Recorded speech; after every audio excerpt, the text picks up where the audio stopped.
was rather surprised when I saw that she became a lieutenant governor candidate or a supporter of a Green Party candidate, but I wasn't surprised as if she wasn't qualified.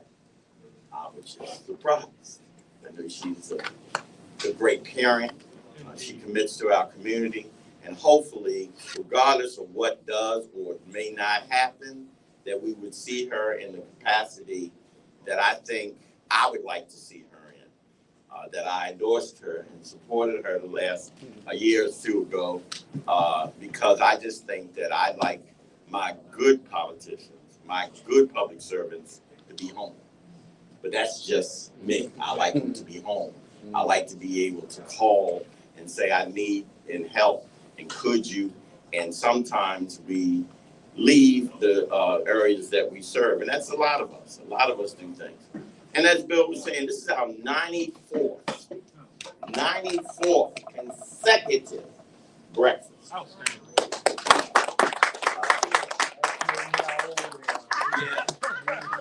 Or as Leon and I know, it lasted longer than my marriage. So I just want to thank everybody for continuing to come out. Even during the height of the pandemic, we were having breakfasts at home and chiming in on Zoom and all of the different networks that we have. The way this is going to go, we're going to eat, and in the middle, once everybody has their plate, we allow the Lieutenant Governor candidate, Ms. Sneed, to come up, to present herself. And like Bill said, we don't need no dissertations on the questions. You know, we do the questions. She has quite sure busy schedule. We want to welcome her guests and explain that this is Black men unifying Black men. That the idea was that when we had this, one thing that we'll get to know each other more, and we won't be able to hurt each other more. And so I always encourage people to not only read the newspaper, but also go over to the Men's and Women's Center in East Baltimore and assist them. Leon, who's the executive director, has been struggling, and whatever we do, he appreciates. And we know that during the time of this election, if every lead candidate does not stop by Leon's place, and Leon tells us that person did not stop by, that person will get a rough time out of this group, because we know what he does for our community. No one does more than the Men's and Women Family Center in East Baltimore for our community than that group, because anybody can come off the street and get food and get clothing and get housing and get medical things without the fanfare of the big groups. We've got, and I encourage you as you move forward, that you encourage the mayor, that with all of this money he's pissing on and throwing away, that he would consider the people who are doing the work. Amen. And so that's my political statement for the evening. But now we want to make sure that we're ready to, well, how are we going to do this, owner? They're going to come out and bring up. Yeah, like last time. Yeah. Like last time, okay. Right. I didn't know if he was going to, you said the coffee and all that was coming out too? Yes, we're going to come up. So we're going to get waited on like usual. Okay. Plus he has the best music. If you get a chance to stop in. Friday night is live, right? Yeah. Yes, Friday night music. Live music every Friday. Every Friday night. So don't have. What time? What's your time? What's the time of the music? 8 p.m. to midnight. 8 p.m. till midnight. Every Friday. Every Friday. I want to congratulate him for the work he did with the CIAAs. HBCU, you know. Oh, right. And so we want to thank him for all that he did for that. And then all of the work that he also did. He doesn't, always explain stuff that he does. But during the virus, the height of the virus, when people needed food, they were cooking food and delivering food to people's houses for free. Wow. And so these are the things that you do. We don't make the 6 o'clock news. These are the things that we do. CD Witherspoon works with young people in the foster care programs and the different programs. That's not making the news. What makes the news is the criminal element or the element that's just confused. Mm-hmm. So we were going to wait for the food, but like I said, I have, yeah, and the way to Bill, and then the Bill Gooden who came, she's 8 years now. Bill Gooden who came to us and said, let's have a meal. We sat down and had a meal, and while we were eating, Bill and Rennie Bass and Andre Bunley and David Murphy and what's the other brother? Tom Sardet. Yeah, we don't see him no more, but Tom Sardet, who's down Eastern Shore. I know. Michael Johnson was there. I was there. And really, virtually almost everybody in here as we move forward. But when you can really sit and say that throughout the state, as you go out through the state, you will not find a group of dedicated black men, like the black men that have gone through this program, that are now, right now, many of them are out on the street with We Are Us and different groups like that are out there doing things right now. But for us to be able to sit here and have a meal and have you as our Women's Month speaker, which is 1 out of 12 that we have a year, is excellent, and it's just a mere fact that it's you. So we're going to kind of switch the schedule up a little bit. I'm going to allow you to come up, introduce yourself, tell who you're running with, and your reason for running, and then we can entertain some questions there. Okay, gentlemen, Shannon, Sneed. Good morning. Good morning. I'm so happy to be in the room with you guys. Someone said, well, where is Baby Ray? I said, I wrote somebody better than Baby Ray. I wrote my black man. There he is. And so, Raymond, to know that he does not like politics at all. He's always in the background, like pushing me and supporting me. But if he's like, I gotta say anything, I'm not going. If I gotta know, no, that's not his role. And I thank God that he's in the back supporting me, and doesn't need the spotlight on him. So thank you. So my background is funny. I never grew up saying that I wanted to run for any office. I grew up saying I wanted to be a reporter, and I wanted to tell the stories of what was going on in the community. And then I went to college, University of Maryland, Eastern Shore, go Hawks. And so I did I did an internship that allowed me to be in the newsroom from 9 to 5. That was my whole semester. And so I got to do everything. I got to write, I got to produce, I got to work the cameras. It was a small little ABC station in Salisbury. And so when I was there, I said, who makes the money here? And they said, the news director. And I noticed that she called all the shots. And I said, I want to be the news director. Mm-hmm. I want to work in the newsroom and call all the shots. And so that was my plan. And so that's how I ended up at Fox 45. Do not hold it against me. Fox 45 is not the same Fox 45 when I worked there. FYI. They would have been sued a number of times based on the classes that I took down at Eastern Shore. And so when I got into the newsroom, though, they said, but if you make it to the top, if you make it to WJZ, you are at the top of the game, that's where Oprah came from. I said, well, I got to get to the top because I definitely want to be the news director in that newsroom so I can tell our stories. So I made it to the top, but can I tell you, there are not enough of us in newsrooms to tell our stories, but you guys know that already. But I was determined to tell our stories. And so what happened was, from there, I got married. We bought a house in East Baltimore. And that changed everything. I literally live on Fayette Street, where across the street from me looked totally different from behind me. And so I'm like active, I'm AKA, we always give back, we're in a community. We had a nonprofit banner down the street from us with kids and after schools. I'm like, I'm doing what I'm supposed to do. I'm volunteering after school. I'm supporting our kids. Got Raymond helping with basketball. Like, I'm literally doing what we're supposed to do, and it's still a problem. You can still see the disconnect. And as I talked to residents around there, everyone said the same thing. We got to get this councilman out. We got to get this councilman out. The ladies that live behind me, bless their heart, there was 3 of them. They are now dead. But they said to me, we'll help you, Shannon, if you run. They never worked on a campaign before. They had never given money before. But they said, if you run, we'll help you. And that's what we did.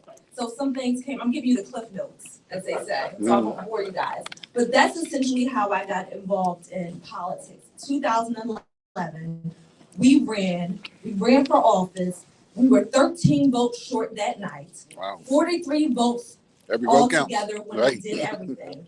And so, but the next day after that, we had a community meeting, and I went to the community meeting. People said, "You came. You're still here." I said, "Well, I live here. Where else am I gonna go? Like, this is bigger than me. Like, we still got work to do." And so I believe for me showing up the next day is where people saw that I did not disappear, that I was serious about helping my community, and then they were serious about helping me. And that never changed. We still got the work. 4 years later, we ran again, did great, didn't let up, didn't know what was going to happen, but didn't leave anything to change. I'm going all the way, I'm fast forward. We did great in council, we put in work. I was raised by a single Black woman. She had 3 children. My mom had 3 children by herself. And so when I got into the council, what I wanted to do is make sure that I took barriers away. So one of the barriers that we did, if a mom can't go to work, like my mother, if we were sick, my mother didn't get paid for that day. And so the point of that lactation bill that I put in was to make sure that mothers didn't have to choose between their kids and going to work. If your kids are healthy, if your kids are safe, mom can go to work and be okay. And that was the issue. My mom, one of my sisters died because she had a hole in her heart. She would live today, but the medical bills, the time that she took off, you don't get that back. So my mom had to choose whether or not we were going to do new sneakers. Was my sister going to get medicine? We should not have to do that. We should not have to think about that. The other bill I put in, when we got into City Hall, the woman said she was cleaning the building, and she said, "Shannon, I'm so excited that you're here, but I won't be here to see you to the end." And I said, "Why?" I was like, "Are you dying? Like, what's going on?" And she said, "It's a new contract then." And I said, "That's crazy though. So you're just not going to be here anymore?" She was in the building for 15 years, y'all. I said, "No, we got to change that." That's what made me put in the bill for displaced workers. No way in the world should a contractor come in, when contracts change all the time, that someone that's working, that's been here for 15 to 20 years, that's been doing a good job, they should automatically be gone because it's a new contract in. And when I said it to the other colleagues who was there, they were like, "Well, that's just the way it's been." And I'm like, we're not here to do the things that's been, we're here to shake up stuff.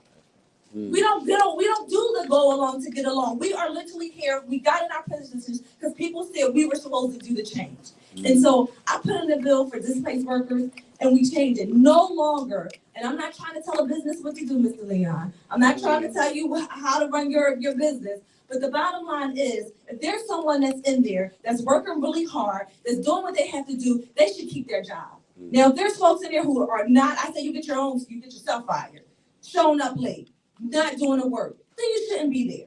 So that's an easy ask. But for the ones who are doing it, they should be there, and that's what we did. So you got 90 days to prove yourself in my bill, and that's exactly what happened. So 90 days, yes, to show up, to do a good job, and you keep your job. The other bill that I put, I'm going through the top 3, Cliff Notes, remember, was our police brutality.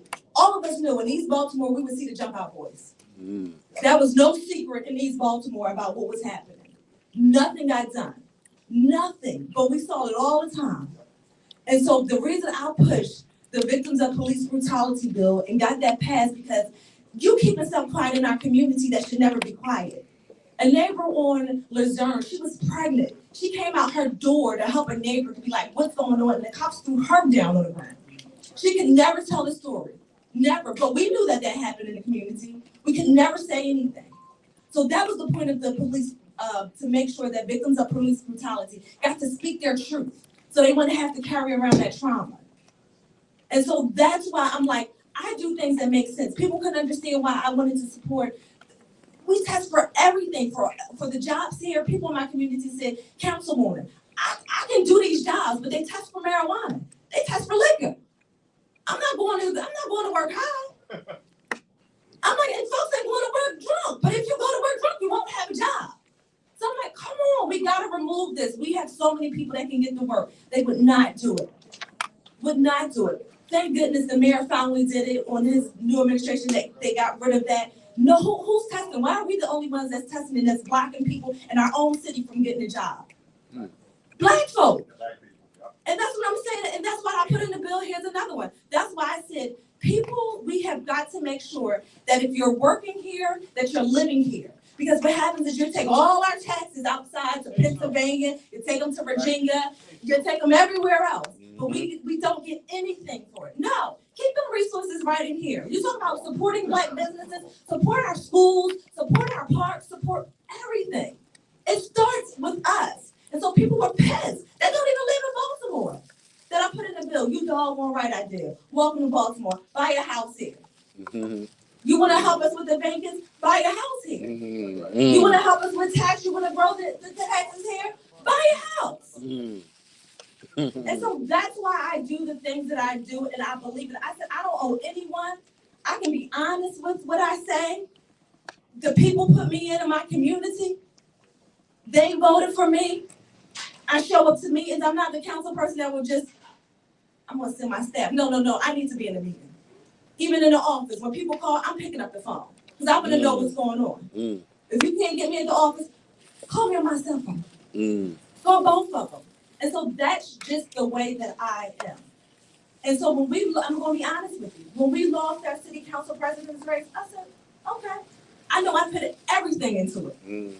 Everything. A pandemic hit. I didn't know a pandemic was going to hit. I did not know that. But that's okay. I believe in God, and I believe that God orders my steps, and I just need to do my part. And so that's what I've been doing. And so in a million years, I told everybody, I was just as surprised as when they called and said, Tom said, hey, can I meet with you? I'm like, absolutely. But people call all the time and say, can I meet with you? They just want the information out your brain. And I'm like, that's okay. I'm like, Tom was already on my list. I'm like, I want to give him all the information of who to meet with, who not to meet with, stay away from. Like, you need it all. Because you have the experience that we need after having Hogan. I don't care what anybody says. After having Hogan, we need someone that's going to care about Baltimore, because I feel like he's just stepped on Baltimore. He's just uses it for an example to like not support Baltimore in each way. So I'm like, you need all this to get going. So when we sat down, at the end of the conversation, this man said, I want you to consider joining me on this run. I said, oh my goodness, are you serious? And he said, absolutely. I said, well, you know I speak out, right?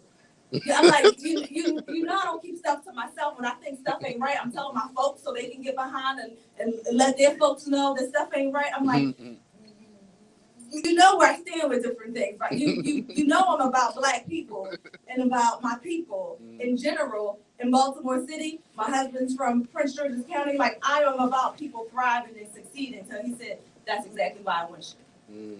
And so I had to go through, he said, I had to show taxes. Yes, I had to be vetted. They wanted to make sure everything was cool. So they said, have you pissed off anybody? I said, I did. I had pissed off a lot of people. I said, you might want to check with our former council president, our Mayor Jack Young. I said, like, I was honest with them. These are like folks that will probably be happy for you, but they will let you know that I've never just like went along to get along, and that's just not my personality.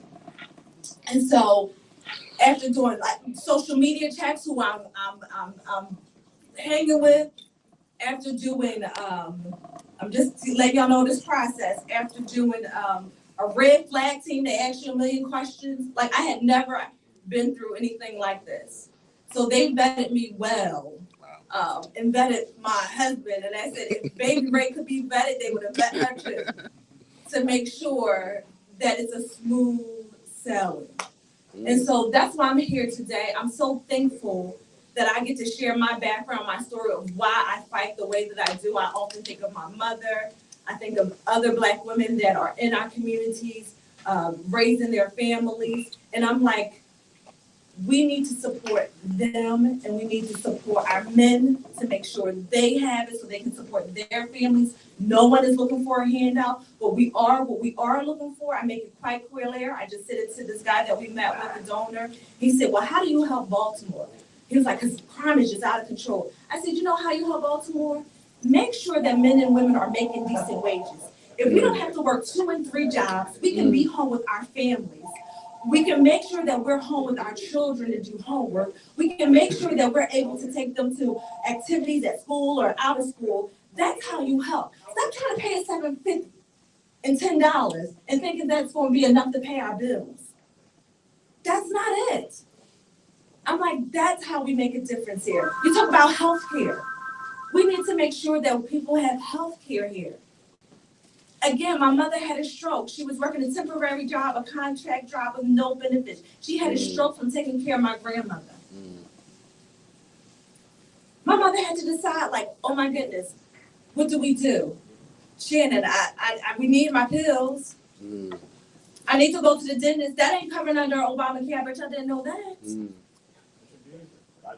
Yeah, until you go through it, you don't know that.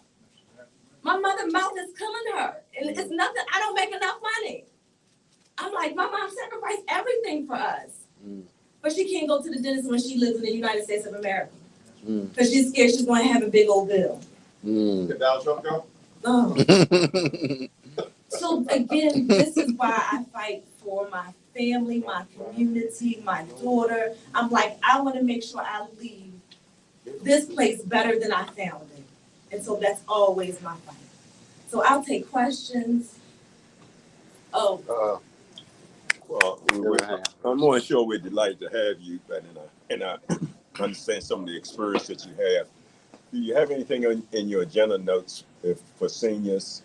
We talked about Medicare, some of the problems that we're encountering. You talked about some of the things that you're having with your family that you've been experienced with. We would like to see that there be something put on as far as seniors. Yes. So that is one of my policy pieces, actually, and it will be coming up because I said to Tom, seniors vote in our communities. And I said, yeah, we always talk about youth. We do not talk about seniors enough. And so that's an issue for me. I said, I want to make sure that in our community, that seniors agents are placed. So we have hubs that comes out, they do certain things. They run out of money real fast. And that's a problem. And so I'm like, we got to make sure that one, that our seniors have tax breaks because we need them to stay here. They pay their dues. We don't want them to go to Florida. We don't want them to go to these other places. And so we want them to stay here in Maryland. So that is a town. I want to make sure that when we talk about having equipment at rec centers, that it's for our seniors as well. Because they need to exercise. We got to stay healthy. And so I'm like, I plan to retire. And some grandmother says, I got to pay my dues. So after I'm finished paying my dues, I plan to be on the other side to make sure that I retire. But that is a piece that's coming that I clearly, that's high on my priority list so we can talk about. So yes. Thank you so Mr. Advertising. My name is Colin Bowe. I'm the president of Homes for Ownership Opportunity and Ministry for Economic Success. Okay, now I can testify that Baby Ray was the only baby that testified at City Hall for the Dollar House program. Because we back at City Hall. That's the only baby there. Okay, and I'm mad about that still to this day. But Baby Ray did a good job. Okay, so at any rate, that was how old is the baby now?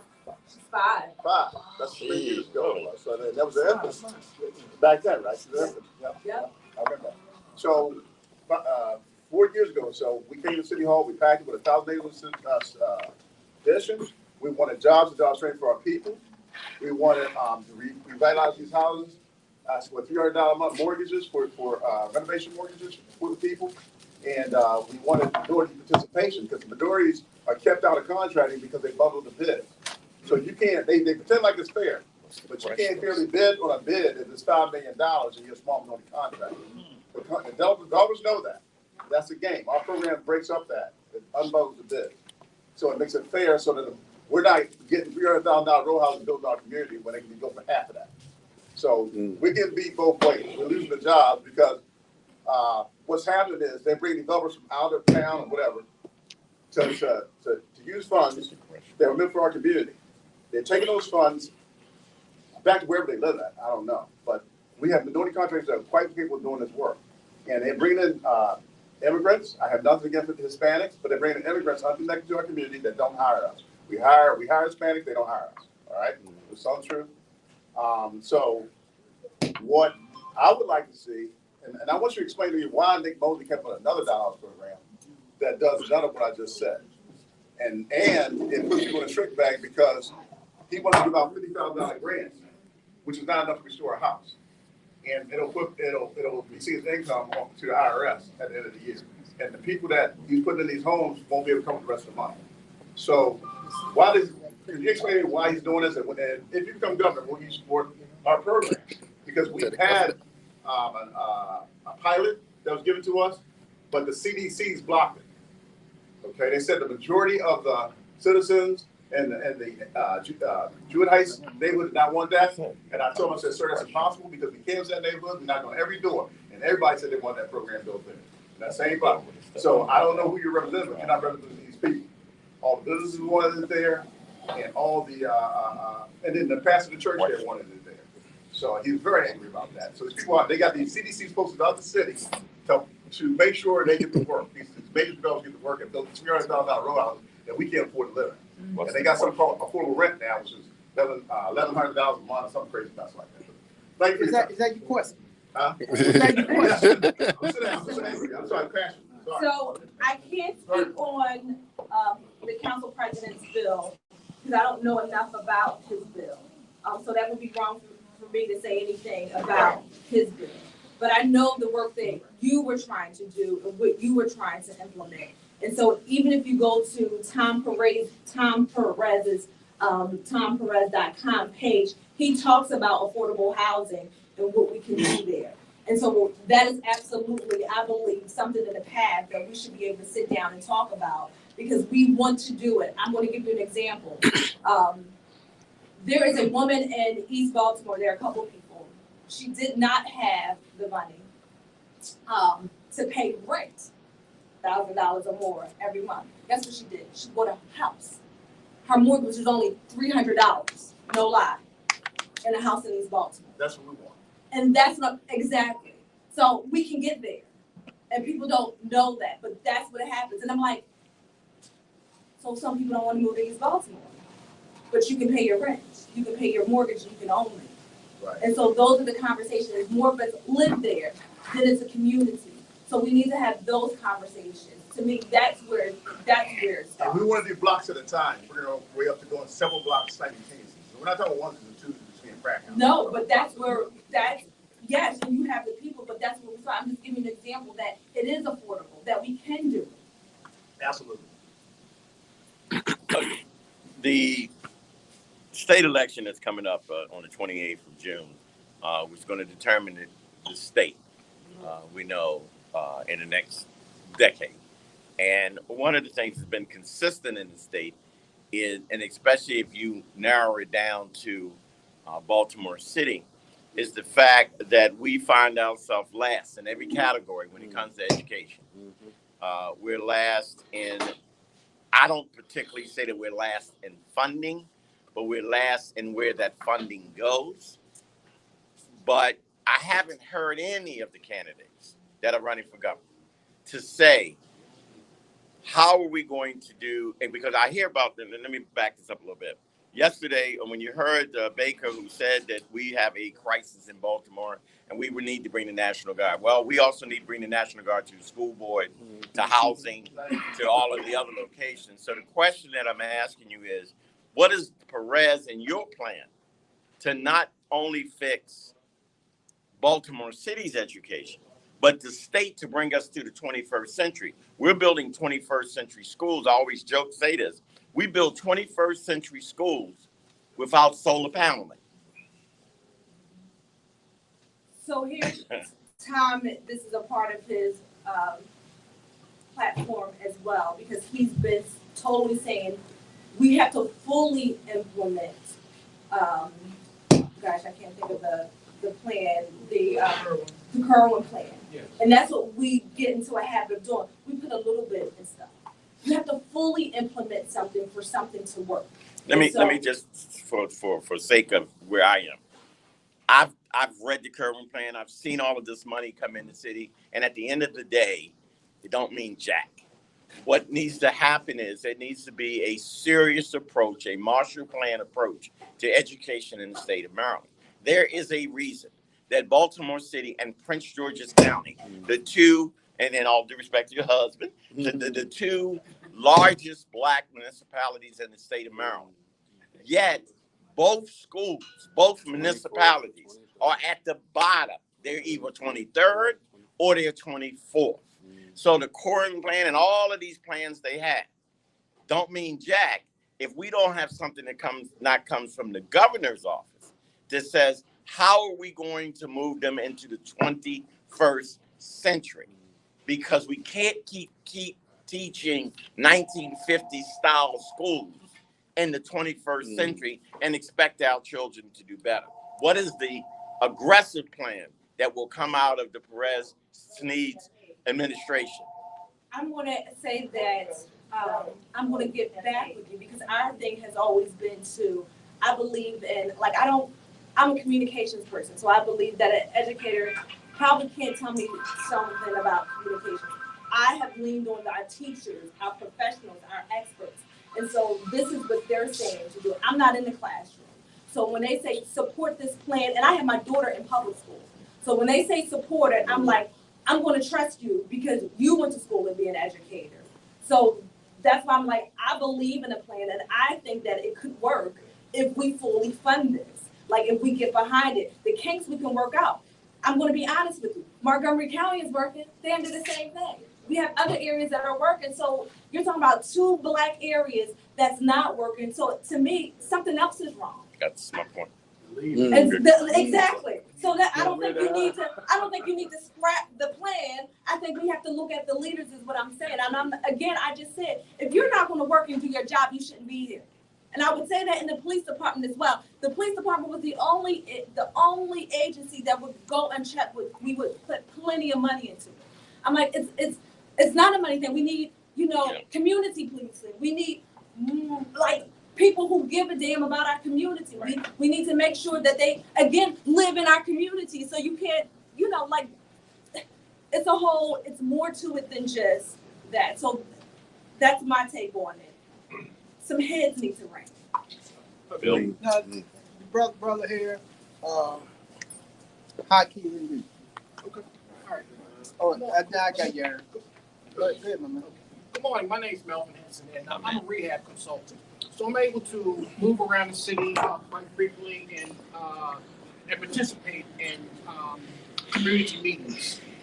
And what I'm finding out is that the community associations they're pretty fake in attendance until we, in my opinion,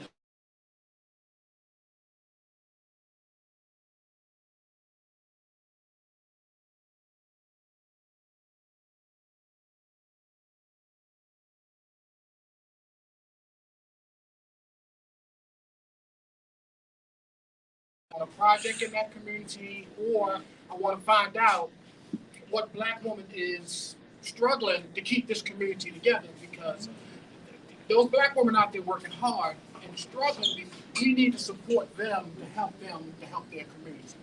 So is there any way that the city could assist in helping these community associations to be better facilitated so that they can be more efficient in what they need to do?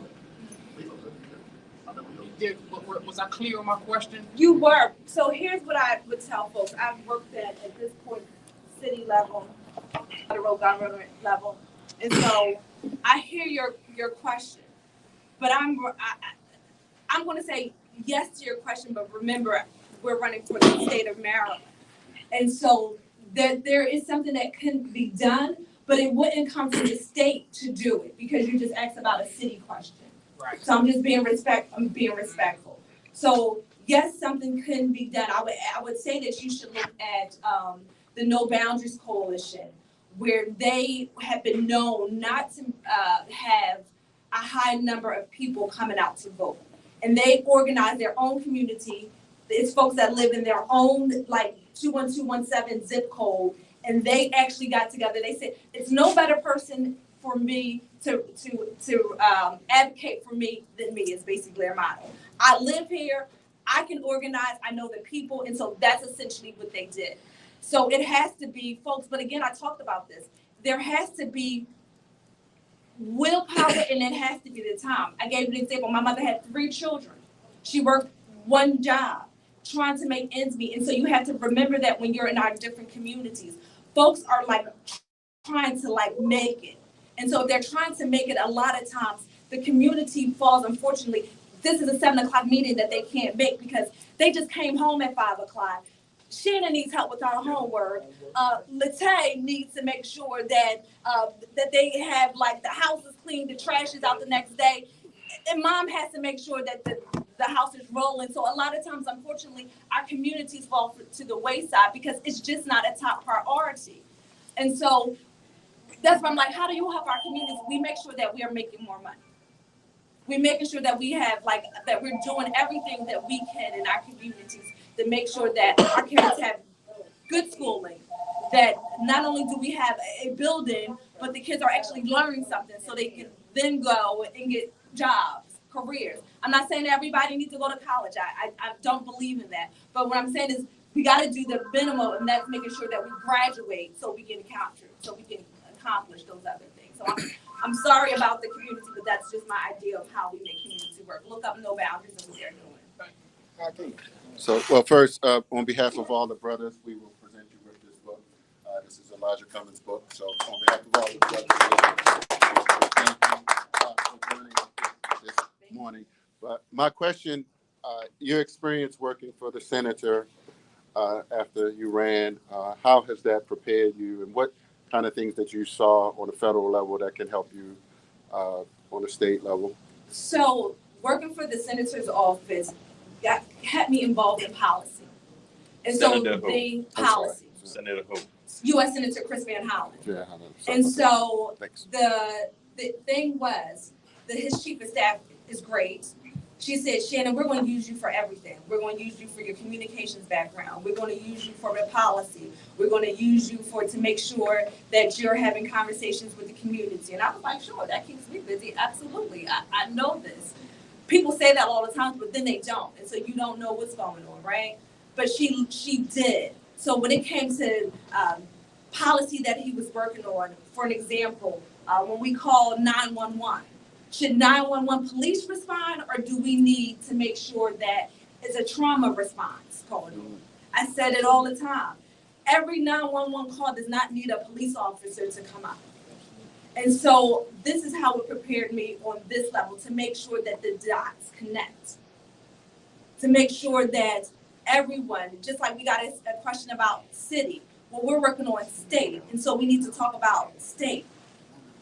The powers that the lieutenant governor has, we should be very clear with the Constitution says, that it's all up to the governor to allow me, or whoever the lieutenant governor pick is, I'm going to say it's going to be us, to have those powers. And so I said to Tom, I want to make sure that housing is in my portfolio, because that makes a difference. I want to make sure that we absolutely talk about jobs and careers. I feel like that is my background. I worked at the Mayor's Office of Employment Development. Oh, me too. Oh, yeah. Oh, wow. Okay. And so, like, to me, those are how you connect the dots, the needs of what's going on. But to make sure that you have the relationships, because let's face it, a lot of things happen on relationships, to make sure that we can, like, pick up the phone. I need to make sure that you hear me when I say we need this. And then I want to say community. I believe that community makes a big difference. We know what we need for our communities. We know it. And so that's how I feel like the job has prepared me, to make sure that I can touch each part of this. And then we have to tell the story, communications. Okay, Sneed. Thank you, and I have no bones about the fact that I am very cautious towards you. A little louder, brother. Absolutely, I apologize. I have no bones about. Oh, you know I don't need that. But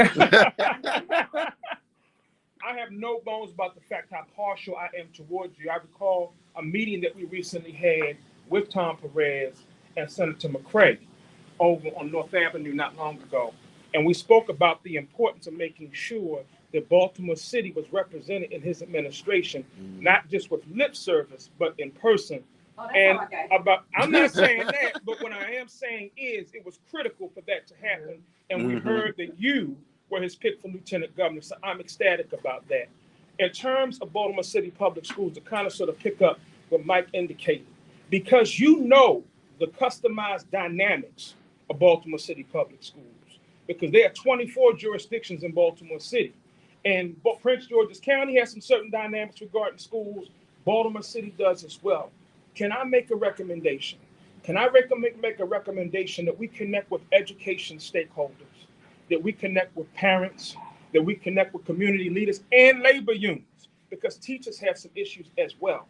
And because you know the dynamics of Baltimore City Public Schools, to have a discussion and to put together a personalized plan for Baltimore City Public Schools, because our school system in particular is in crisis. But I think it's important to have a discussion bringing the appropriate stakeholders together, again, the community, the parents, even students, as well as the labor unions, to have a discussion to put together a specific plan for Baltimore City Public Schools and to recognize the fact that we are in crisis. And I'm gonna say this and shut down.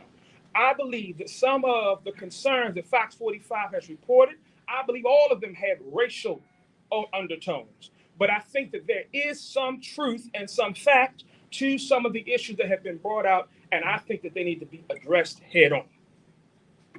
So the question was, could we possibly bring stakeholders together and have a discussion from a Baltimorean who is aware of the dynamics of Baltimore City, how income affects these students, the fact that some of our kids are going through neighborhoods and they're experiencing trauma every single day, and the fact that our students are reporting to school sometimes not ready to learn because they're hungry, sometimes not ready to learn because the lights are off at their house, and because of some of the experience you experienced being raised by a single parent. So I'm talking about that stakeholders. I'm throwing it back on you. Okay. I'm ready. You give me a date. You tell me who I need to call. Some folks already know who to call, but let's do it. I want you at the table, and so that's where. Well, that would be us. Okay. So all I need is a date so we can be there, so we can hold it, and we get the other folks there because I'm ready. Now y'all on camera. You see, Hey, doing this. She definitely will call you too. I'm a father of 4. I have a biological son. I have 3 foster care children. This is important to me. We get the calls when the pipes are frozen at the schools and the students have to be let out a half a day. We also get the calls when it's hot and too hot at the school and the students have to come home because the schools are too hot, So we've got vested interest in this thing. So absolutely, no problem with that at all. Brother Burris. No, hold. It was Aaron, David, then Brother. Everybody.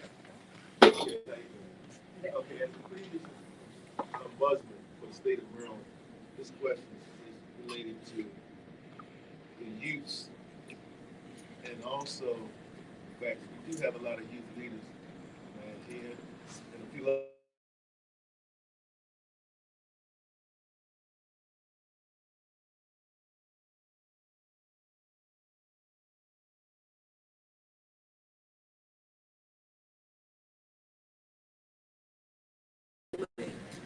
But we don't have to reinvent the wheel. The issue is not from working at the mayor's office of employment development. Okay. People are always willing to give money, but they're not willing to open up their business. That's the issue that we are having. That we need more of us, and that's all of us. That's here in the state of Maryland, to open up our business, to spend that time. See, it's mentoring. And people I give the money, but I can't be bothered with the kids. And that is what we face every single year with Youth Works. That's what they face in DC. It's the same issue. So we don't have to recreate something that's already created. What we need you all to do, and I'm being honest, is to make sure you pull on that business and say, I need you to hire him and let him work for you. That's essentially what our kids want to do more than play basketball. They in the summertime want to do more to pull trees and plant trees, but those are the people that are essentially hiring them. Okay, then I know OPEB for Baltimore City is trying, I don't think they're gonna beat this number, but trying to do 8,000 young youth, 14, actually through 21, for this unemployment. Not unemployment, for this work employment. And that's OPED, you're right, for Baltimore City. Now, Oh, we did. I'm trying to think how I would say this. Don't mince words. Just say it. Okay. You on camera? Okay. But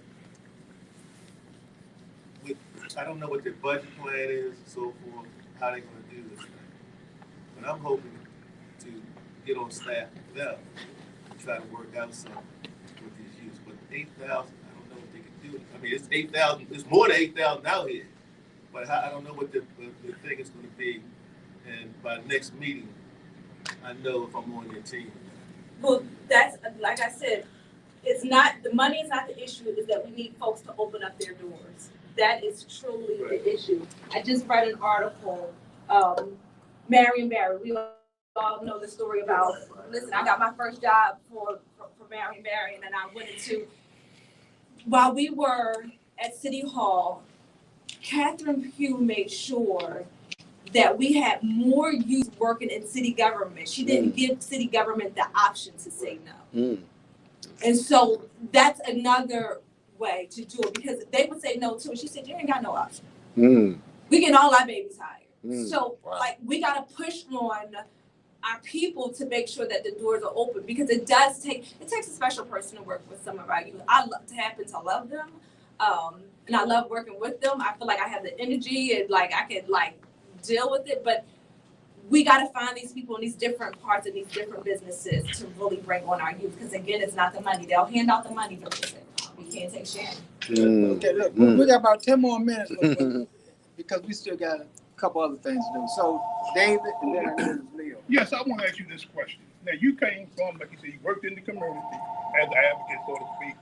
Then you worked the city and as state governments. So from your perspective, where do you think the most power comes from? From the community or from the government? We is the people power. It's us. But we got to make sure we do our part, right? So you make sure that you're registered to vote. You make sure that folks get out there to vote. You make sure that we're supporting our own businesses. It's us. It's always going to be people.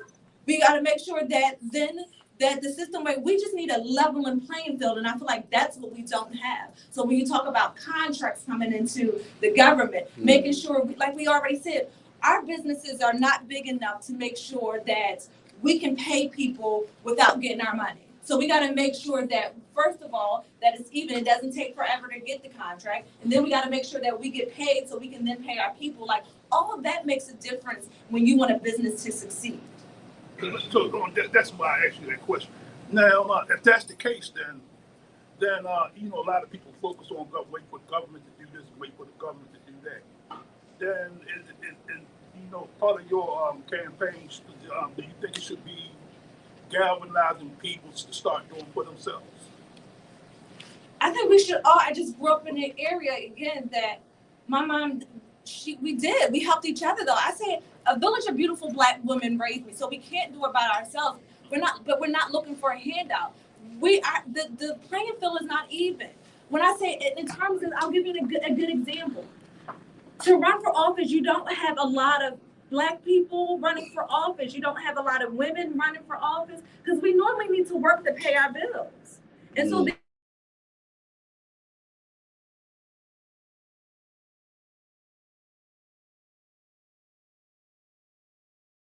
a lot of times when they're coming out of college and we want them to work on our campaigns, well, a lot of times they need to help the family, and they got debt to pay.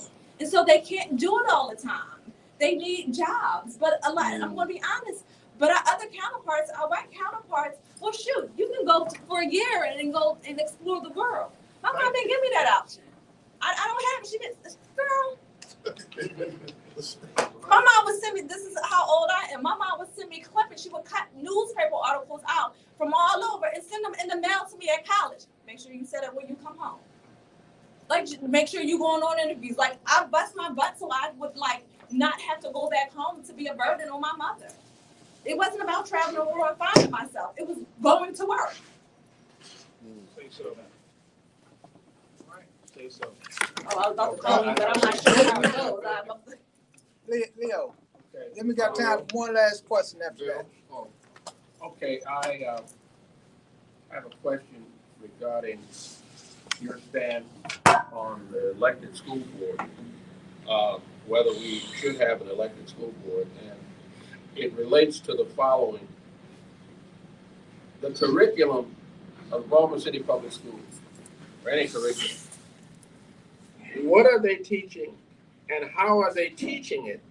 And you run up against a stone wall in which folks just refuse to respond or answer. The water bills are such that the city acknowledges that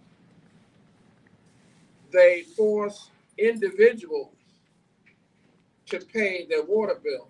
Mr. Burris, I'm gonna get on you. What's the question? But corporations don't have to pay. I mean, that's documented. Well, which question They owe you- millions of dollars. So my question is, how do you enforce, how do we focus attention on law enforcement? We see malfeasance in office, violating the public trust.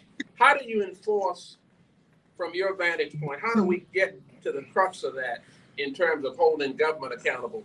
And where do you stand on the elected school board? It's just, So they can't teach reading because they don't know how to teach reading, and they can't read, and they don't, and the school system has gone downhill in the last 40 years, and I'm a product of Baltimore City Public Schools. It's gotten worse and worse every year, and nobody seems to be able to do anything about it. So, I mean. So I'll try to answer both here. So we don't have it now, elected school board. They're appointed by different people, and it doesn't seem to be working. So I would think that we need to change it up a bit, like you're saying. But so that I'm just going to keep it. We can talk about it later. So that's my question. That how do we hold government accountable? We hold government accountable. It goes back to us. It's a people. Mhm. And so to me, that's how essentially you do that. My people held me accountable. I wanted them to hold me accountable though. So again, and I'll never understand, but I'm like, listen, I'm in the community, I'm doing the work. That's the way I was raised. Your generation said do it. That's how you hold us accountable. Like you get the ones who want to do the work, not the ones with the big names. We're gonna have to then litigate with the schools. Would you agree? We have to take, in accountability, part of that is litigation in law enforcement with regard to schools. Because the schools are not bending, even when you go before them in a public hearing. They don't, at school board, they just totally ignore the fact when you ask questions about curriculum, are you teaching